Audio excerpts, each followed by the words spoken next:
आम आदमी पार्टी ने प्रेस कॉन्फ्रेंस में की घोषणा। गुप्ता का बयान, कांग्रेस नहीं निभा पाई विपक्षी भी मजबूत भूमिका।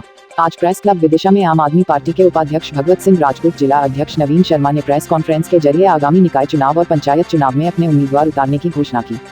इसके साथ ही उन्होंने कांग्रेस के वरिष्ठ नेता रहे प्रदीप गुप्ता को आम आदमी पार्टी की सदस्यता दिलाते हुए टोपी पहनाने और झाड़ू हाथ में कमाने की प्रक्रिया की। वहीं आम आदमी पार्टी ने निकाय चुनाव में जीत मिलने पर दोनों समय जल प्रदाय करने, व्यावसायिक कर आधा करना और हाउस टैक्स को पूरी तरह खत्म करने की घोषणा की। आप सभी को मेरा प्रणाम। मैं भगवत सिंह राजपूत, प्रदेश उपाध्यक्ष आम आदमी पार्टी। आज आप लोगों को जो कष्ट दिया है हम लोग यहाँ पर, उसमें विशेष तौर पर दो बिंदुओं पर चर्चा करनी है। पहला बिंदु त्रिस्तरीय पंचायत और नगरीय निकाय चुनाव से संबंधित होगा, और दूसरा बिंदु विदिशा के जाने वाले चेहरा, कांग्रेस के कद्दावर नेता प्रदीप गुप्ता जी द्वारा आज आम आदमी पार्टी ज्वाइन करने जा रहे हैं, वो उनसे संबंधित होगा। तो साथियों, जिस तरह से आज की प्रेस कॉन्फ्रेंस का क्या इशू रहा है, क्या मुद्दा सामने निकल के आया? आज की प्रेस कॉन्फ्रेंस मुख्यतः दो बिंदुओं पर रखी गई थी। एक, ये त्रिस्तरीय पंचायत और नगरीय निकाय चुनाव हो रहे हैं, इनसे संबंधित, और दूसरा कुछ नए लोगों ने आज पार्टी ज्वाइन की है, उससे संबंधित। अभी जो मैंने आपसे चर्चा की कि दिल्ली मॉडल को देख करके पूरे देश में आज एक हवा फैल रही है। पंजाब में भी दिल्ली मॉडल को देख करके लोगों ने सरकार वहाँ चुनी, एक तरफा सरकार चुनी, और पूरे देश में अब ये हवा फैल रही है कि जो दिल्ली मॉडल है वो जो है सभी जगह होना चाहिए, सभी प्रदेशों में होना चाहिए। बड़ी तादाद में लोग, अन्य पार्टियों के नेता और सामाजिक कई कार्यकर्ता हमारी पार्टी ज्वाइन कर रहे हैं, और उसी के तहत आज हमारे यहाँ माननीय प्रदीप गुप्ता जी ने और आर.के. वासुदेव जी ने पार्टी ज्वाइन की है। आम आदमी पार्टी विदिशा ज़िले में, ऐसे पूरे मध्य प्रदेश में सभी नगर निगम जो 16 हैं और नगर पंचायतें और नगर पालिकाओं में अपने कैंडिडेट खड़ा कर रही है। इसके अलावा एक खुशखबरी मैं देना आपको भूल गया कि मध्य प्रदेश में हमारा खाता खुल चुका है।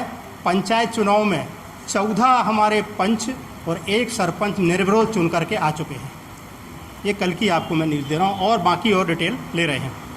इसके साथ ही विदिशा ज़िले में कई लोगों ने पार्टी ज्वाइन की है पिछले कई दिनों से, और विदिशा ज़िले की तीनों नगर पालिकाएँ और तीनों नगर परिषदों में हम अपने उम्मीदवार खड़े कर रहे हैं।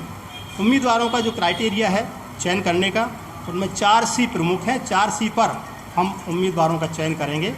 एक तो उम्मीदवार भ्रष्ट ना हो, बेईमान ना हो, करप्ट ना हो। 4 सी मतलब करप्शन। दूसरा आपका है कम्युनल, यानी सांप्रदायिक ना हो, करप्ट ना हो, कम्युनल ना हो, और कैरेक्टर लेस ना हो।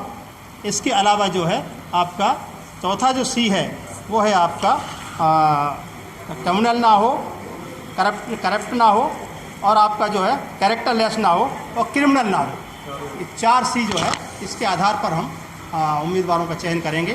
साथ ही साथ जो पार्टी की नीतियों पर विश्वास रखता है, ऐसे व्यक्ति को हम उम्मीदवार बनाएंगे, और 3 लोगों को एक वार्ड से 3 उम्मीदवारों के नाम ऊपर भेजेंगे। 3 में से किसी एक का स्क्रीनिंग होकर के नाम घोषित किया जाएगा। भगवत सिंह जी ने सब कुछ आपको बता ही दिया है कि मैं आम आदमी पार्टी क्यों ज्वाइन की है। दिल्ली मॉडल एक पूरे देश में सबको पता ही है, दिल्ली मॉडल है, और बेसिकली रूप से मैं विदिशा की नगर की जनता के लिए प्रतिबद्ध हूँ। जैसा दिल्ली मॉडल के रूप में उन्होंने काम किया है, वैसा मेरे मन में था कि विदिशा की जनता के लिए, विदिशा की समस्याएं, नगर पालिका में जो अभी तक सही ढंग से विकास नहीं हो पाया, सुव्यवस्थित विकास नहीं हो पाया, उसके लिए मैं करूं। इसलिए मुझे मजबूरी बस आम आदमी पार्टी ज्वाइन करनी पड़ी है। कांग्रेस आज भी प्रतिपक्ष की भूमिका में खरा नहीं उतर रही है। मैं अभी भी देख रहा हूं मैं कि जो लगना चाहिए कांग्रेस को करना चाहिए, वो कांग्रेस नहीं कर पा रही है। मुझे आम आदमी पार्टी से बहुत उम्मीद है। केजरीवाल जी के निर्देशन में मैं लगता है बहुत अच्छे ढंग से काम कर पाऊँगा। भगवत सिंह जी भाई साहब वगैरह सबका मेरा पूरा आशीर्वाद है, और मैं इस पार्टी को आगे बढ़ा लाऊंगा। और मुझे ऐसा लगता है कि नगर में जिस ढंग से हम लोग का काम कर रहे हैं, जिस ढंग से लोगों के आवेदन आ रहे हैं, और जिस ढंग से लोगों की रुचि आ रही है, हम कम से कम मिनिमम 15 से 17 सीट हम यहाँ से जीत सकते हैं। सर वर्षों से आपने कांग्रेस का झंडा उठाया, किसी क्या कारण रहा है कि कांग्रेस छोड़ा आपने? कांग्रेस उम्मीदों पे खरा नहीं उतर वर्तमान में विधायक भी है। कांग्रेस उम्मीदों पे खरा नहीं उतरे। मैं 15 महीने विधायक प्रतिनिधि रहा और मैंने पूरी कोशिश करी कि नगर के लोगों की समस्या को निपटा सकूँ। कोशिश भी करी और लोग उससे मुझसे थोड़ा खुश भी हुए, पर कांग्रेस में कोई मुझे कुछ नहीं लग रहा कि शायद आगे कुछ कर पाएगी। कोई विजन नहीं है कांग्रेस का। रूप में आपका जो कार्यकाल रहा है वो उससे संतुष्ट नहीं है आप? नहीं, मैं संतुष्ट हूँ, तभी तो उम्मीद कर रहा हूँ कि मैं कुछ कर सकता हूँ शहर के लिए। मुझे उसी से 46 फॉर्म आए हैं आम आदमी पार्टी के लिए, जी। उसमें आपका है कौन? मैं तो आज ही ज्वाइन किए, तो अब इसके बाद ही दे पाऊँगा मैं तो। वही हमें हो गया हमारा।